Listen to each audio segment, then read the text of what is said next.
SC వర్గీకరణపై supreme court తీర్పును మాలలు వ్యతిరేకించారు. భారత్ బంద్ కు పిలుపునిచ్చారు. ఈ నేపథ్యంలో జిల్లాలో పలు ప్రాంతాల్లో భారత్ బంద్ జరిగింది.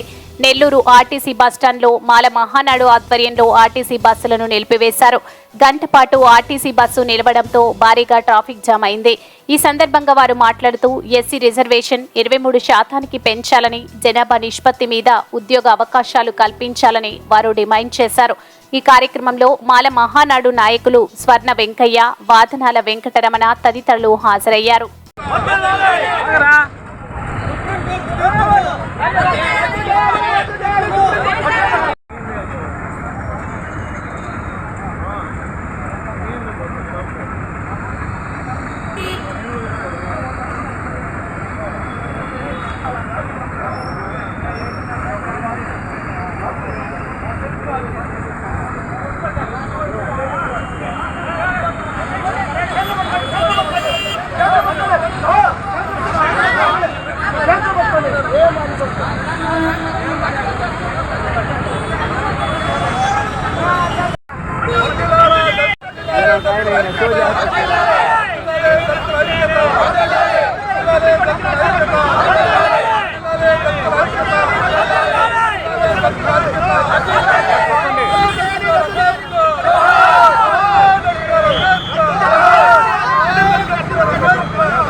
ఏవైతే నివేదిక ఇచ్చిందో ఆ నివేదిక ప్రకారం 7 బెంచీల ఫుల్ బెంచ్ ఈ తీర్పు వర్గీకరణ చెల్లదని చెప్పినప్పుడు కొట్టివేసింది.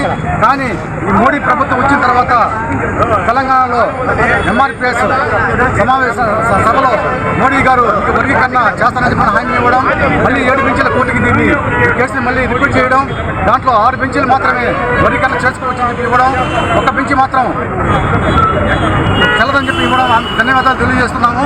మేము ఎటువంటి పరిస్థితుల్లో కూడా ఈ వర్గీకరణ జరగకుండా అడ్డుకుంటామని చెప్పని మీడియా ద్వారా తెలియజేస్తున్నాం. మా రాష్ట్ర అధ్యక్షుడు అన్నవరపు కిషోర్ బాబు ఆదేశాల మేరకు ఈరోజు భారత్ బంద్లో భాగంగా నెల్లూరు జిల్లా మాల మహానాడు ఆధ్వర్యంలో మేము ఈరోజు నిరసన కార్యక్రమాలు తెలియజేస్తున్నామని చెప్పని కోరుకుంటున్నాం.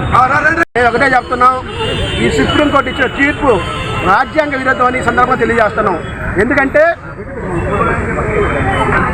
ఆగస్టు 1వ తారీఖున ఇచ్చినటువంటి తీర్పు 6/1 బెంచ్ ధర్మాసనం ఇచ్చిన తీర్పు.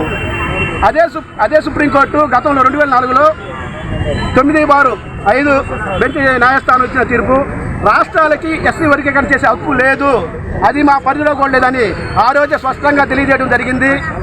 అయితే ఈరోజు ఈ యొక్క తీర్పు ఇవ్వడం కేవలం రాజకీయ నాయకుల యొక్క స్వార్థం, వారి యొక్క ఓటు బ్యాంక్ కోసం అని ఈ సందర్భంగా తెలియజేస్తా ఉన్నాం.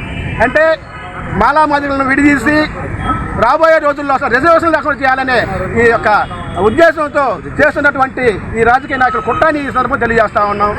ఇంకా కూడా మాలలందరం కూడా మేము ఒకటే కోరుకుంటున్నాం, మాకు ఈరోజు వర్గీకరణ చేయడం ముఖ్యం కాదు, మాకున్నటువంటి 15% రిజర్వేషన్ 23%, 25% పెంచి మాకు న్యాయం చేయాలని సందర్భంగా తెలియజేస్తా ఉన్నాం. ఈ వీడియో కనుక మీకు నచ్చినట్లయితే లైక్ చేసి షేర్ చేయండి. మరిన్ని లేటెస్ట్ అప్డేట్స్ కోసం మా ఛానల్ ని సబ్స్క్రైబ్ చేయండి.